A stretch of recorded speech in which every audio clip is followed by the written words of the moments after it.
All right, guys. Thank you so much for joining in. Thank you for having the trust in uh, in my methodology, right? In my way of trading.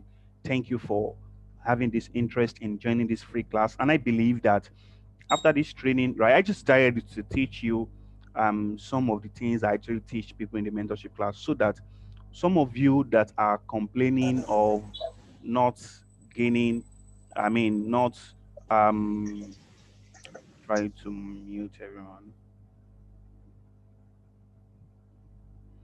of not um, having the money to join the mentorship, you will not have any excuse whatsoever not to trade and actually gain the money to join my class.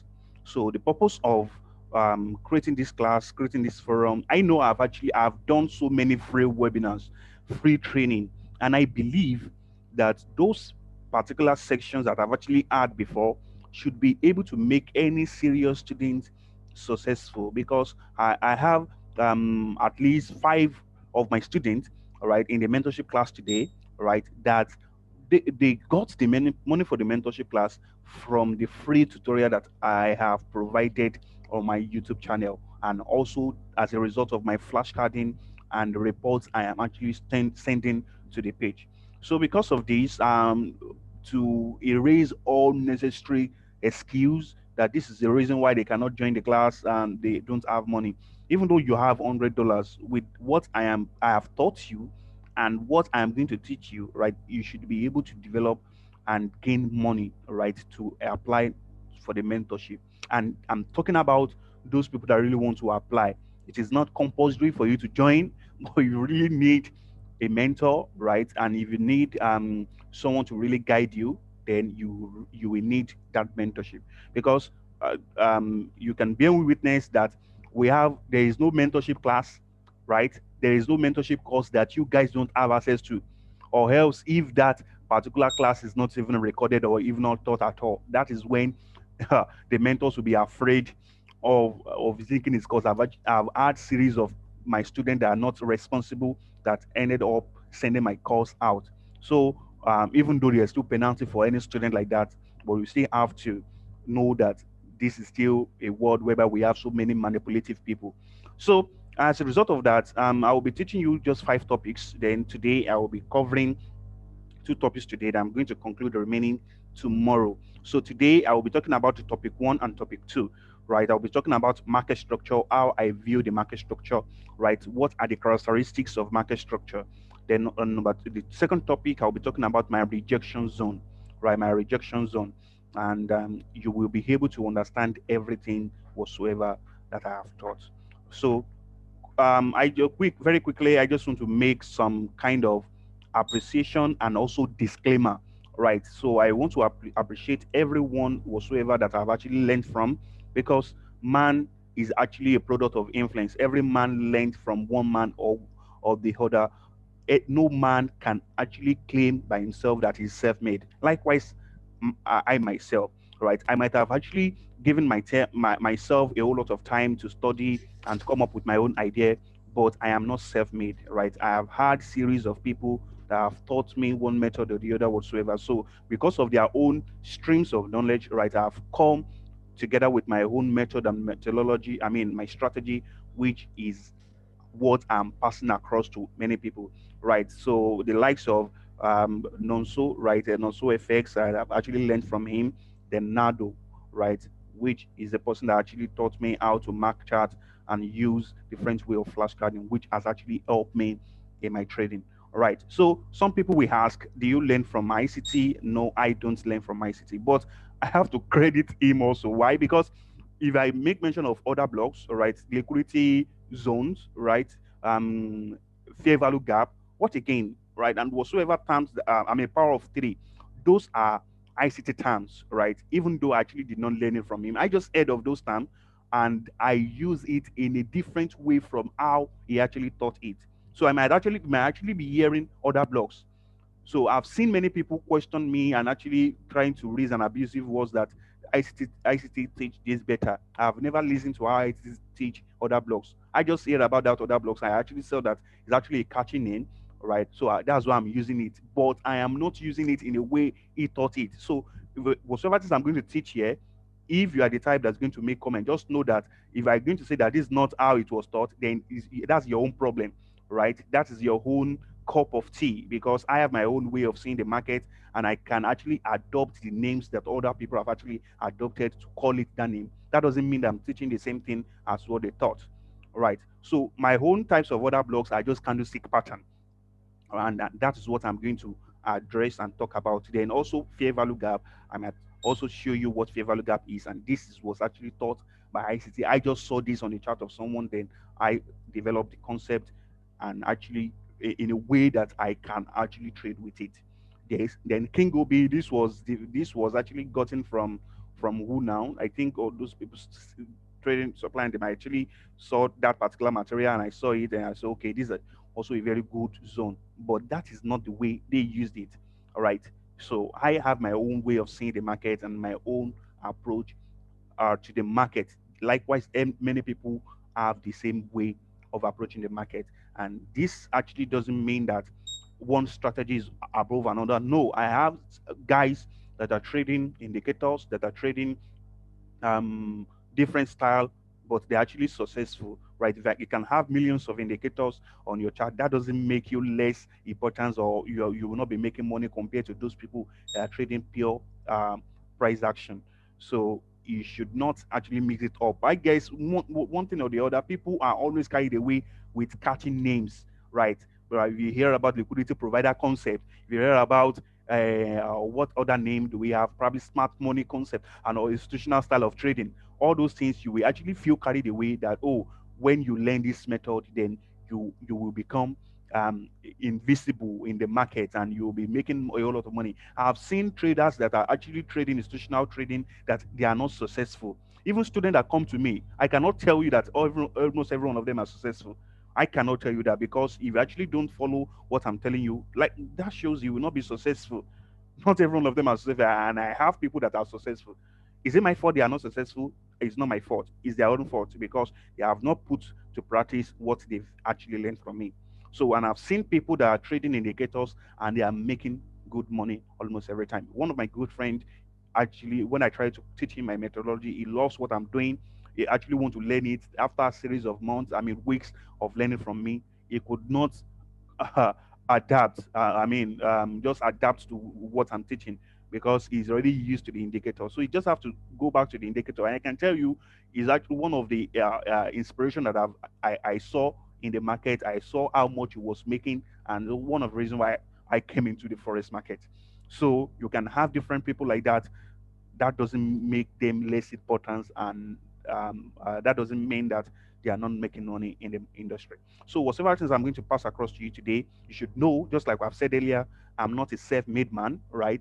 I learned from people, and as a result of that, I also develop my own concept. Then anybody, I choose names to call my own zone as a result of what I can see. It's not because I'm trying to change any names, no, but because this is how I can understand it, and that is how I can present it to other people. So as you learn, right, and as you pay attention to whatever things I'm going to pass across to you today, I believe that you are going to gain so much more. I know I've already taught market structure, but I'm going to review that again, and rejection zone to get together today. Then tomorrow, then we'll begin from there into how you can take a trade entries.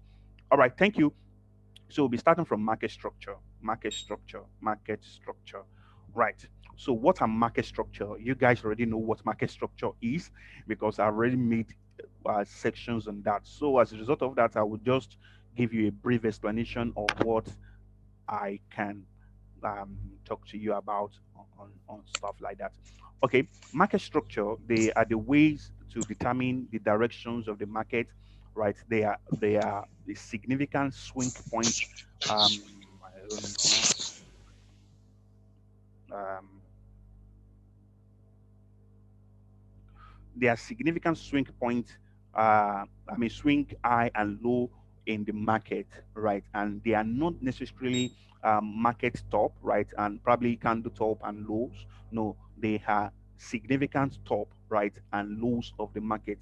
Then we have series the different characteristics of market structure, just like what I was talking about market structure, that which is going to be the first topic, market structure, right? So there are characteristics of market structure, and these characteristics are very, very important. Right? These characteristics are very, very important. They are what you're going to look into the market, and when you actually see these characteristics, then you will know what the market is really talking about. Right? We have characteristics of market structure, then we have types of market structure. So this is what I am going to speak on today: characteristics of market structure and types of market structure. So what are these characteristics? Number one, right?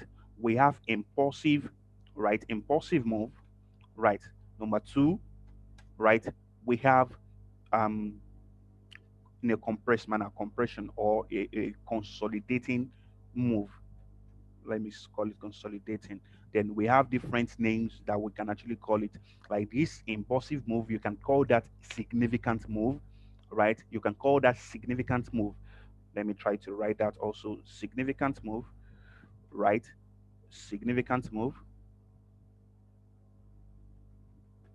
right? You can call that expansion, right? Expansion. You can call it expansion when the market's really expanding, right? Then this consolidating, you can call that accumulation phase of the market when the market is accumulating, right? Accumulation. Then I have different names that I call this particular zone. Accumulation. You can call it a squeezed, right? Price action squeezed, or we have what we call a compressed, right? Compression, compressed price action. So they are the same thing, right? These are the times that we make use of, right, to talk about the same characteristics of the market. So in this impulsive move, it can be in two direction: bearish impulsive move and and bullish impulsive move. Right? Bearish impulsive move and bullish impulsive move. Then what characterizes this market is that when the market is making an impulsive move, then it's going to make a correctional move, right? Which is actually what we call consolidating, accumulation, squeezed, or compressed, right? It's going to make a correctional move by coming back in a compressed manner. So, for example, um, when the market is going up in an impulsive move, right? I mean, in a bullish market structure, just like what I said, we have characteristics of market structure. Then um, we also have types of market structure. So the characteristics of market structure is what I just stated, just into these two ways, right? Those are the characteristics of market structure. Then we have types of market structure. Types of market structure is in two, I mean, is in three ways, right? And what are the types, right? Let me just quickly state that. Types of market structure. Number one, right? We have bullish market structure, right? Number two, we have bearish market structure, right? Number three, right? The third one, we have a ranging market structure, ranging, when the market is just ranging. So this is actually the move of the market and how we really want to look at the market. So these are very, very important for you to take note of. All right. So having explained these characteristics and types of market structure, so there is a need for us to really see really what is needed for us to see in the market structure. So, for example, a bullish market structure will be characterized, right, with an impulsive move to the upside and a compressed or accumulation move to the downside. Take note of that. A bullish market structure, I'm talking about types of market structure, will be characterized, just like I told you, two types of characteristics of market. A bullish market structure will be characterized, right, with an impulsive move to the upside, right, and a compressed manner or a squeezed manner or a consolidating manner or accumulation manner to the downside, right, and it will go up again in an impulsive move, right. I have to show you that now, right. So very simple. A bullish market structure will have an impulsive move to the upside, right? Then it will be characterized with a consolidating move or a compressed move to the downside, right? So it will go up again, right? Impulsive move to the upside, characterized with a compressed move. Compressed move are actually like consolidation. The market is not as impulsive as the movement up. So this and the features that you are going to look at for you to respond to the market in the right way, right? So these are very, very important. Now, in a bullish market structure, the market will be creating a series of higher highs and higher lows, right? When the market is creating a series of higher highs and higher lows, then you should know that the market structure is bullish, right? A series of market structure, a series of higher highs and higher lows, all right?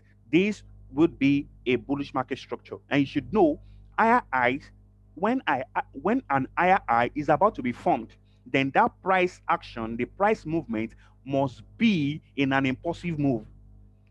When the market is about to create an higher high, then it must be in an impulsive move. What are impulsive move? Impulsive move are a market situation whereby there is no spike, there is no wick, right, and there is no opposite candles in between the movement of the price. Though sometimes we can actually have some kind of what is it called now? Probably a weavers, whereby we might have two or one um, opposite candle in it. But an impulsive move, a real impulsive move, doesn't have an opposite candle in it. I'm still going to show you different examples of what I'm talking about. Doesn't have an impulsive, doesn't have an opposite candle in it. Doesn't have a wicks, right? Maybe series of wicks candle. No, it doesn't have it. Then also it doesn't have a spike, but just the market is just spiking all around. No, you cannot call that impulsive again. But an impulsive move should be characterized, right, with a bullish market structure should be characterized with an impulsive move, which will create the higher high, and with a compressed price action, which is going to create the higher low. Higher high with an impulsive move, higher low with a compressed manner, right? So take note of that. So the market would now look like this: higher high, impulsive move, higher low in a compressed manner. Higher high. Now, why is this now called higher high? This is called higher high because it is higher compared to this high that we have here. This is a high. Let's call this high, right? And this is higher high, right? Why? Because it is higher compared to this high. Then it's going to come back in a compressed manner again. Then this will now be called our higher low, right? Then we have another higher high, impulsive move. Why is this called higher high? It is called higher high because this high, right, is higher compared to this high that we have here. Then it's going to create an higher low with a compressed manner. Then that is how the bullish market structure will continue to go up. So I've taught you different things to take note of when you are marking all these stuffs. Right. So we move to a bearish market structure. What are bearish market structure? Just like the opposite of bullish market structure. A bearish market structure also have an impulsive move and a compressed manner. Right. That shows the market is going to create an impulsive move to create a lower low. Then it's going to create a compressed manner, compressed price action to create a lower high. Lower low with an impulsive move, lower high with a compressed price action. So this, when we can spot this in the market, then we can say that the market is in bearish structure. So I have to clean all this now so that I will be able to draw it effectively. Right. So we have impulsive move, lower low, compressed manner, lower high. Impulsive move, lower low. Why is this called lower low? It is called lower low. That shows it is lower than the first one. It is lower than the first one. You need to take note of that. So lower high in a compressed manner, lower low in an impulsive move, lower high in a compressed manner, lower low in an impulsive move. When the market creates lower low in an impulsive move and create lower high in an impulsive move again, you should know that something is fishing. That shows that the market will change direction, right, to the upside. There's a name I call that in my reversal pattern, but there are some characteristics to take note of before we can really call that a reversal pattern, right? So you should know that.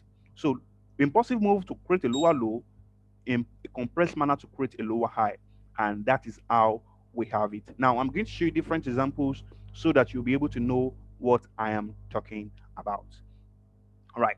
So when is the time to ask question? I will let you to ask question if I so desire. All right. So I'm going to share this material, which was the material by one of my students. So this is one of the assignments. I'm going to say that to you. Right. So I actually forgot to make mention of the third structure, right, which is the ranging market structure. The ranging market structure is just when the market is not having any direction. It's just like a compressed, right, or squeezed manner or a consolidation manner. So that's just what a ranging market structure means. And more often, we really don't make use of that. So you can see this is a bullish market structure. Now look at what we have as bullish market structure. This is a lower high, this is a lower low, right? The market moved up in an impulsive move. Then look at the higher low in a compressed manner. Can you see that it is actually characterized with some spike and some doji candle and the likes?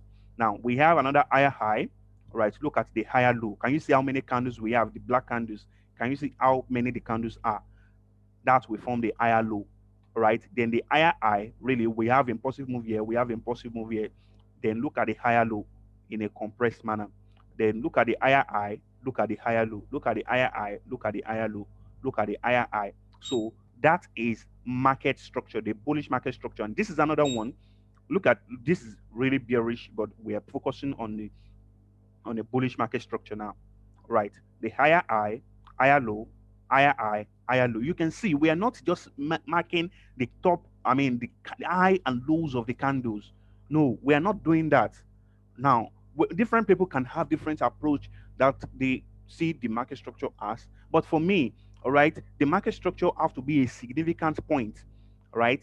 High and lows. So you cannot just keep matching. No, I mean, keep marking many things together. For example, if some people really want to mark this as market structure, they would have marked this as higher high, higher low, higher high, higher low, higher high, higher low, higher high. But no, you can't do that. Your higher low must also be a significant point, a significant low. So you cannot just mark everywhere as higher low, and in the real sense, you are marking the tops of the candle or the lows of the candle. It have to be a significant point that you are really marking as your higher highs and higher lows. As you can see, these examples I've given to you, this was a markups by a student, and I deem it fit that this is really a good one. This is another example, as you can see that, all right, and this is another example that you can have. This is another example, and this is for bearish market structure. Lower low, lower high. Look at the lower low with an impulsive move, lower high in a compressed manner, lower low with an impulsive move. All these are lower highs. As you can see, you cannot just label this and just miss the point, right? So we have another lower low, right? Lower high, lower low, right? I told you there are some exceptional, there are some waivers whereby you're going to see opposite candle in it, and that is what you can really see here. But what you should really pay attention to is that we have an impulsive move whereby the candles are very big. The candles are actually going high, I mean going down, right? Are very big. And if it is actually bullish market structure, the candles that are going up are very big. So these are the things to consider, and this is lower high, lower low, lower high, the bearish market structure at the same time. Right, as you can see, these are market structure and significant point high and low in the market that we're really considering. So I believe that you really understand what I'm talking about. So the ranging market structure, which is the third one, you can see it. Now you don't pay attention to the labeling of the higher highs and higher lows. What you should consider is the ranging, right? The ranging, the box, the red box that we have here is what this student is really trying to present to me as his assignment. All right, as you can see. Why? Because all my students will surely pass through an assignment. The difference between you and a student is just that they have a serious mentor, right? And they are under serious mentorship. I don't take shit and I don't take nonsense from the student, right? You have to do your work as you ought to for you to be successful in the game, right? So that is very, very important. So these are bearish market structure. So having taught you market structure, I don't really want to waste time because I just want you to be as as short as possible so that you can study it over and over again and see the examples I've given to you. You can pause the videos to see how the structure looks like. then you can also do the same. Now, as many students that would be sending in chat, even though I will not be requesting for it, if you really want to mark charts the way I'm marking it, and most of you, you will really want to send me your assignment, but the way you are going to mark it, I don't really understand it. And just like what I've said over time, and in many times, I've said it that if you send a chart to me, and if it's not according to my own markups, I will not understand it. And there is nothing I can really do to really understand it. So I want you to mark charts. You see my flashcard, look at how my flashcard is done. If possible, you should use my template. Then if you send chart to me, speaking my own language, I will understand it. Right. So you cannot have your own ideology and you will send it to me to ask me if what you're doing is right or wrong. I will not know because nobody is right and nobody is wrong in the market. So whatever it is you're going to send to me, you might be right. And at the end of the day, I'm going to tell you that you are wrong. Why? Because you are not approaching it. You are not approaching the market the way I'm going to do it. So, in the real sense, if you trade that trade, or if you do not take that trade and trade work out, you might be seeing Ola as someone that doesn't know what he's doing. But in real sense, you are not following the way I'm going to mark it. I've had series of people sending me their chat work. I will not be able to respond to you very well because I don't understand what you are doing. You are not my student, and you are not marking because what I do for my students, for me to understand what they are doing, I taught them how they are going to mark charts the way I am doing it, so that when they are presenting the assignment, I will be able to relate with what they are doing. So if you are not one of them and you are sending me chat, I can bet it with you. I will not understand what you are doing because that is how who I am. So it's not pride. It's not actually out of wickedness. It's just because I can't understand it. All right, and I don't want to give you a wrong answer. So that is that about market structure. So we're going to talk about rejection zones. So most of you have asked me questions. What is MBB? What is all this? So I'm just going to make mention of that, and you know it. And you should know what I just explained within 20 minutes now is what I took close and hard to explain in in the mentorship. So you cannot get the same thing the mentorship students are getting, but just for you to get clarity and how you can actually approach the market. All right. So let's quickly go to um, uh, rejection zone. So what are rejection zone? Very quickly, rejection zone. I have 5 rejection zone I'm making use of. Rejection zones. I have 5 rejection zone I'm making use of. So you should know them. And these are grouped under two. Under three. So number one, we have OB, other blocks. Again, I am not using other blocks the way ICT use it. So if you want to make a comment that this is not how it was taught, then you don't need that. I need my own candlestick OB. They are candlestick that I'm using, candlestick pattern. I call them OB. So take note of that. Of that. So number two, we have fair value gap. Um, right. Number three, we have King OB. Right. Let me just write it full meaning. King OB, King order block. Right. Fair value gap. This is um so OBs, right? Under OBs, right? All types of OB. Now I told you these are 3, but my rejection zone are 5. Now under OB, right, which is called order block, right? I have 3 types, right? Which are number 1, I call one strong OB. I've already told you what a strong OB is. Strong OB, right? Strong OB, right? Strong order block. Number 2, I have railroad track. You should know railroad track, right? Then number 3, I have MBB. Now, I guess I should just state the full meaning of it,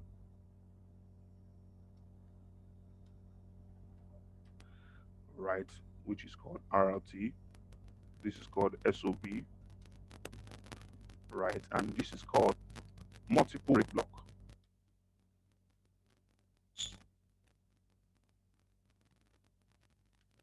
MBB, right? So these are the 3 types of other blocks that I have. Now we have kinds of it, right? Which are bullish and bearish, right? So I'm going to give you the drawing right? So that you will be able to know what I'm talking about. So I'm going to use that same student material to talk about those things, right? So you can see types of OBs, right? We have strong OB, we have railroad track. Now, if you ask for this material, I'm not going to provide it because there are some other instructions on it that I would not display, right?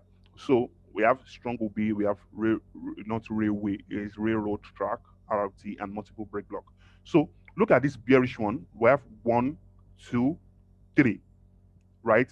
One, this is a strong OB. The first one here that you can see is a strong OB. You can see the characteristics of the market structure. I have four, I mean, criteria to form a bullish order block, or let me say order blocks. Four criteria. And what are these criteria? They are written here. Number one, it take out the high or low, right? Take out the high or low, which is actually liquidity grab. Actually, I stated it as liquidity grab. Number two, it engulfed. Number three, it break market structure. Number four, it has an impulsive move, right? Impulsive move away from that particular price action. I've already told you what an impulsive move is, right? So take note of that. I've already explained to you what an impulsive move is when I was explaining characteristics of market structure. So the most important thing for you to take note of and for you to really consider that as an order blocks, right? They are just two, and this is just the last two. Break market structure, impulsive move. If your candles or candlestick pattern did not have these two characteristics, they are not order block. But for SOB, right, it must engulfed. For SOB, it must engulfed. Right, you can see this particular green candle is engulfed by this red candle. That actually makes it an SOB. Then these other two characteristics must be present, C and D. Break in market structure and impulsive moves. Break in market structure and impulsive moves. So the second one, I don't know who is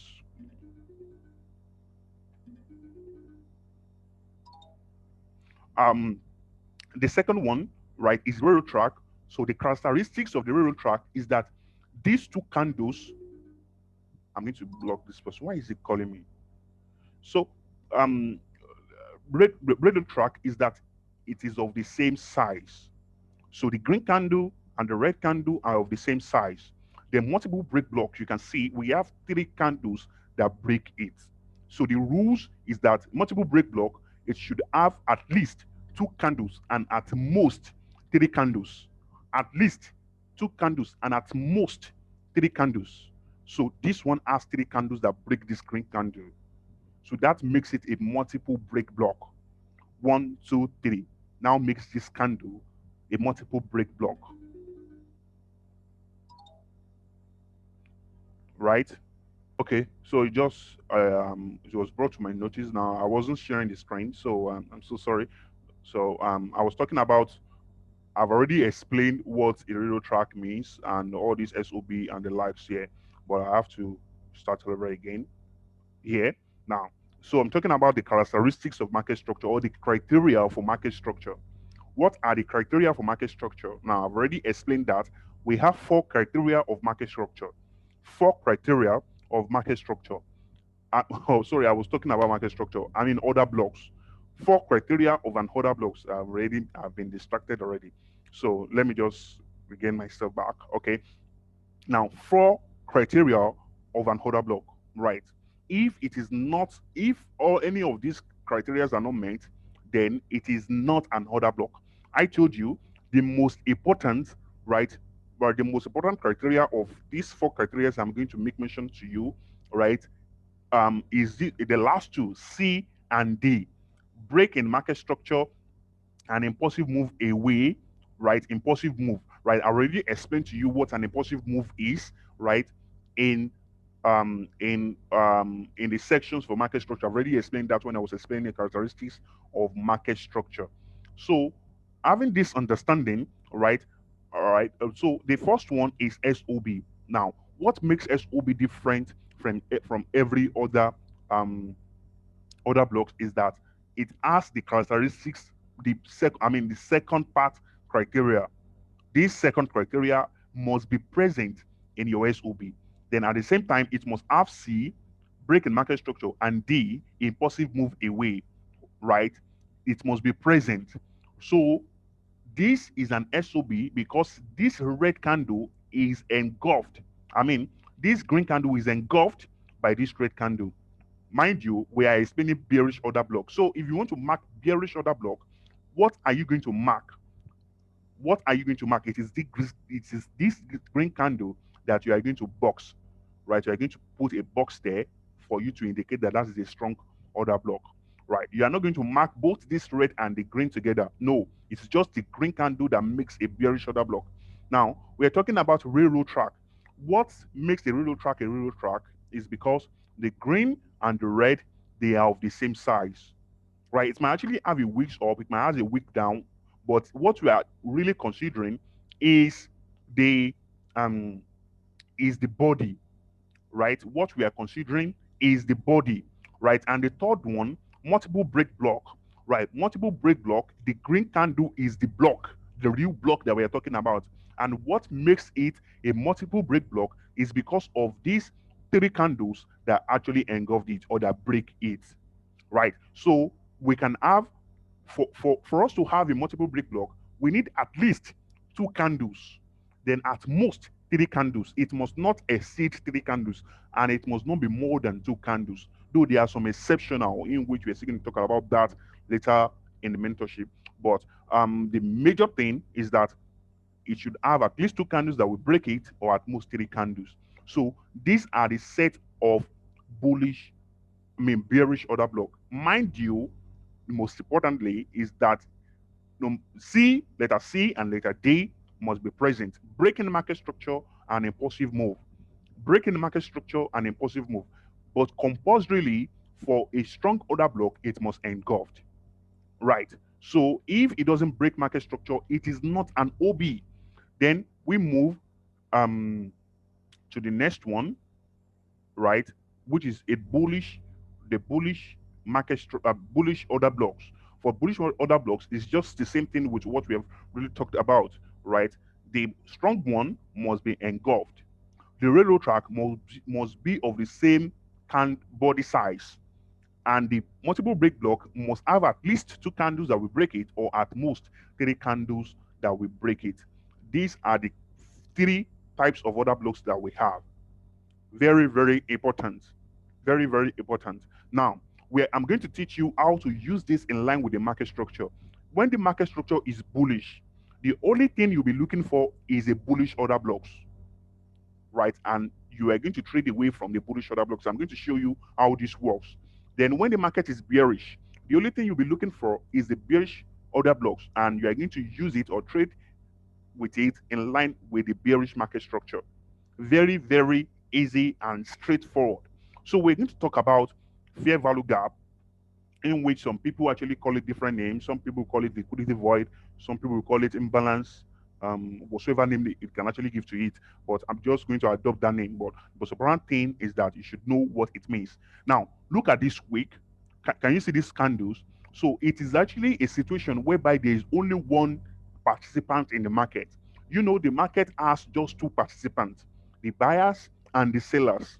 The buyers and the sellers. But for fair value gap, there is only one participant in the market, only the buyers in terms of a a bullish fair value gap. Right. So in between this week, right, if you see this week, look at this week. The reason why market went up, right, and actually come down again is because there are sellers in between this price. Sellers were the one that actually pushed this price down. That is the reason why we have it as a doji. Then the same thing with this particular area. Sellers were the one that actually pushed this price down.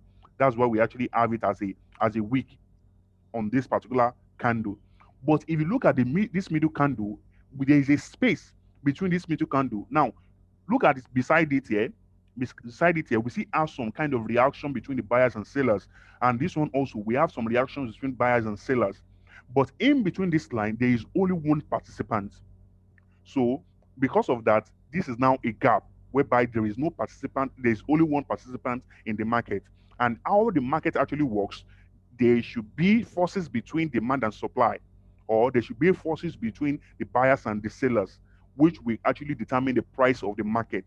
But in this particular range, there is only one participant, which is actually the buyers. So with that sense, we are expecting the sellers to come back to that particular range before the market will continue to go higher. Are you following? Then one of the characteristics that we always look for this is that it should be beside a market structure. That will now make it a flip zone where the market can easily reject from. Very, very important. That will make it a flip zone. Now, if flip zones are support becoming resistance. Now, what do I mean by that? I said that it should be beside the structure. Let's say this is higher high, this is higher low, then this is another higher high. Now, in between this higher high, we have a fair value gap here. Now, we'll be expecting the market to come back to this fair value gap to retest it and continue to go higher. Now, what is this what is this flip zone? This was previously resistance, but now market is now finding the support within it, but with the aid of this fair value gap. Are you following? So your fair value gap and your king B must always be located beside a structural break, beside market structure. Very, very important things to take note of. So having said that, right? So we move to King OB. You can see King OB is actually the forces the indecision between the buyers and the sellers. The indecision is actually an indecision, right, between the buyers and the sellers. So for a bearish one, this is how it looks like. Even though I'm not going to pay attention to it when I'm going to teach you entry, because that should be what I'm going to conserve. Then this other one, the bearish one, this is how bearish kings actually looks like. So let's quickly look at how it looks like and the reaction between the market structure. Now, this is a railroad track. You can see when the market is bearish, right, we can spot a bearish railroad track, then we expect the market to retest it, then the market drop. Can you see that? So that's really what we are expecting in the market, right? Market retested that zone, then push down, right? So in the bearish market structure, you are looking for the bearish rejection zone. Mind you, I taught you 5 rejection zone: strong OB, railroad track, multiple break block, fair value gap, and king OB, right? So you are looking for this particular zone in line with the market structure, and you are waiting for the retest of that to happen before you can consider that as a rejection zone, right? And for you to trade away from that. Now, what you should pay attention to is that this is a railroad track. It has an impulsive move and break market structure. Can you see how it breaks this lower low? This forms a new lower low before the market created the lower high by the retest of this. That is what you should pay attention to, right? This lower low, right? I mean lower high. We have the bearish market structure, right? Then we have the railroad track. This railroad track have an impulsive move, it break market structure, then market come back to retest it. Without impulsive move and break market structure, it cannot be considered as an order block. It can emphasis, it cannot be considered as an order block without a break of structure and an impulsive move. Impulsive move. I already explained what an impulsive move is. Now let's go. That's one sample. This is another sample. Can you see this is a railroad track, right? Impulsive move, break market structure. Impulsive move, break market structure. Then the retest is what we are looking out for us to trade from. Now I'm going to show you how the retest will really give you an entry, then teach you how you can get it 1 pip stop loss, 2 pip stop loss entry. Then based on that, you can actually trade away from that. Now, so the next thing is actually this one. You can see the same characteristics. A bearish market structure, it has an impulsive move, it retests that. And what you can see is that we are still following the market structure we're actually talking about. We said, and in a bearish market structure, the lower low must be formed with an impulsive move. Can you see all these things actually linking together now? Right. Must be formed with a lower low. Then the lower high must be formed with a compressed manner. Can you see how this actually formed the lower high? A compressed. Can you see what the market is actually doing before the retest? Look at this one also, right? The market was consolidating here before we have the pullback. Then you can see the same thing all over, right? This is another railroad track. This is another railroad track, right? All right, you can see is in line with the market structure. Then we move to SOB. Can you see this candle was engulfed? Then it has an impulsive move that break market structure. Then market retested the zone, right? Impulsive move that break market structure, the market retested the zone. Then you can see different examples here. Impulsive move that break market structure, market came back in a compressed manner to retest the zone. Beautiful, right? right? Impulsive move that break market structure, market came back in a compressed manner to retest the zone, the market moved up, right? Very, very easy. Then you can see this is another example. This is another example. All right. This is another. This is MBB now. This is MBB, right? Multiple break block. You can see the green candle. It is the green candle you have to mark in a bearish move. Then we have two candles that actually break it. Then market retested it and moved down, right? So this is another example. Multiple break block. Three candles broke this. Break market structure. Market came back to retest it. Market came up, right? This is another one. Impulsive move, multiple break block, break test, market came down. This is another one, right? This actually doesn't have an impulsive move. Later on within this has an impulsive move here that breaks structure. But this is the real zone actually. This was a wrong chart presented by the student. Right. So this is another one, right? So let's move. This is KOB. Can you see how KOB is used beside the structure? This is the KOB. Price came back to retest it, then came down.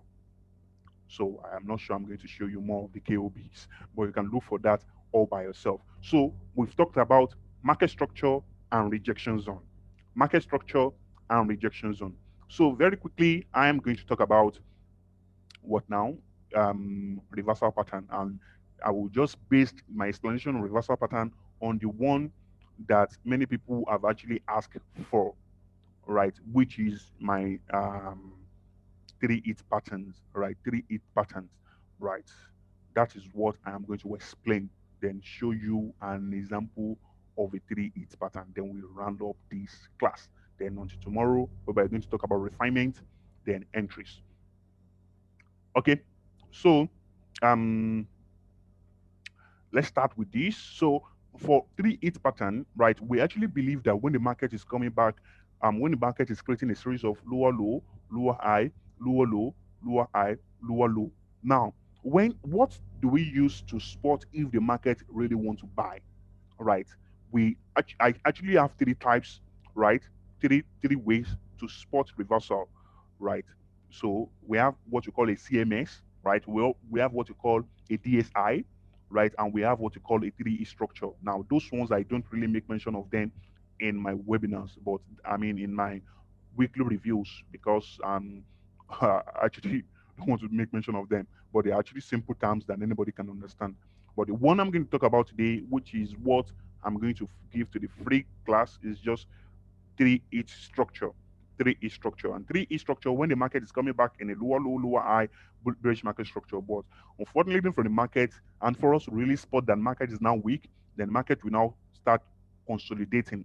Then it's going to come up, consolidate, give us the first low, consolidate again, give us the second low. Mind you, these are not lower lows, right? They are not lower lows, right? You know what? How we explain lower lows. Lower low must be with an impulsive move that will break market structure.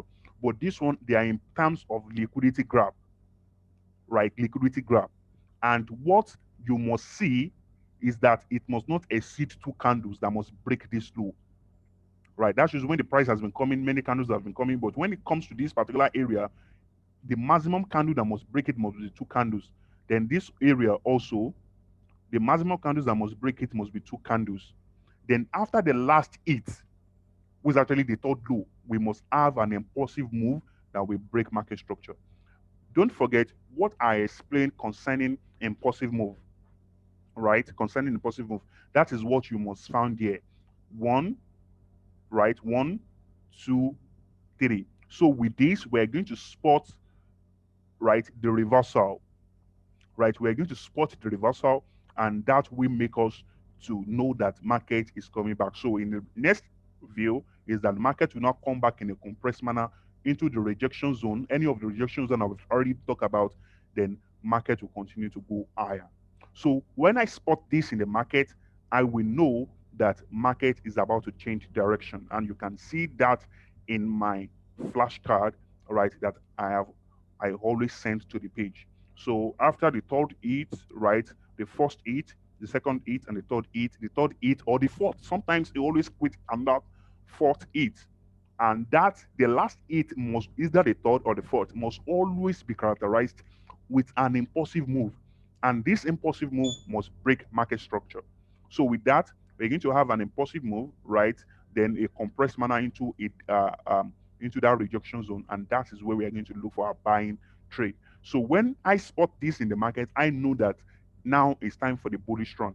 So instead of people to be looking for market to change condition and the likes, you are going to take the direction of the market as soon as possible, right? Without uh, you actually being afraid that you are taking a counter trade, because it is no longer a counter trade.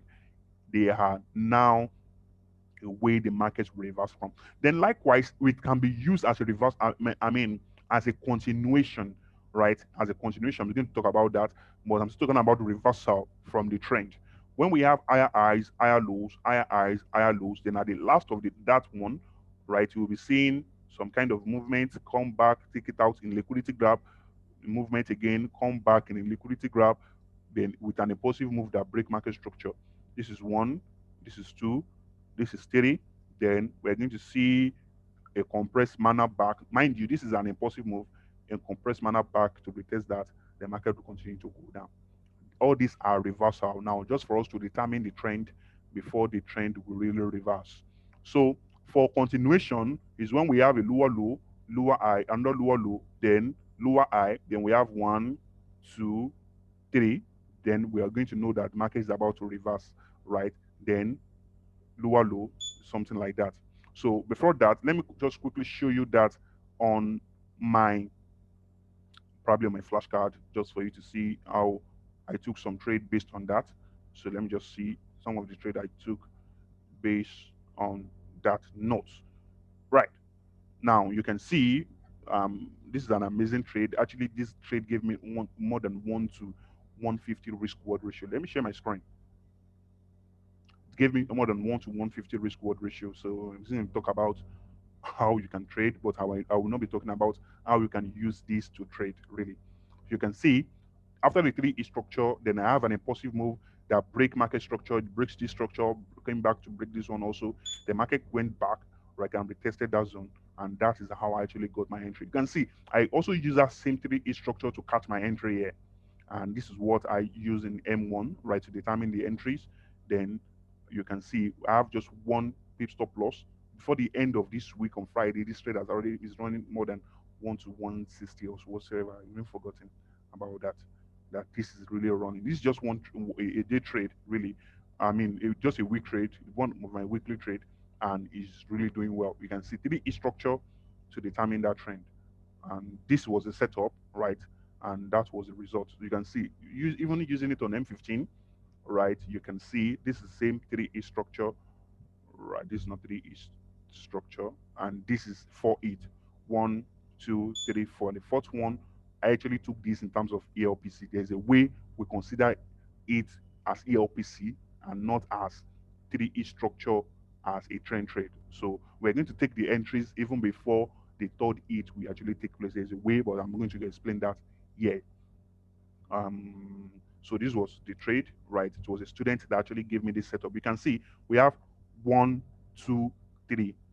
You can see it was written 3 to 4 8 ELPC. But the one I'm actually talking to you about now is not ELPC, it's the LPC trend trade. ELPC simply means expecting LPC.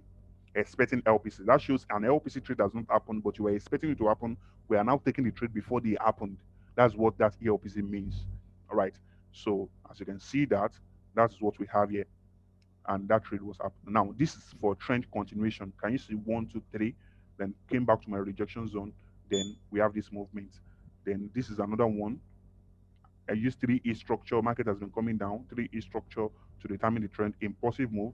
Then when market came back to that rejection zone, it gave another impulse. I mean, it gave another 3E structure again, and that is how that was taken.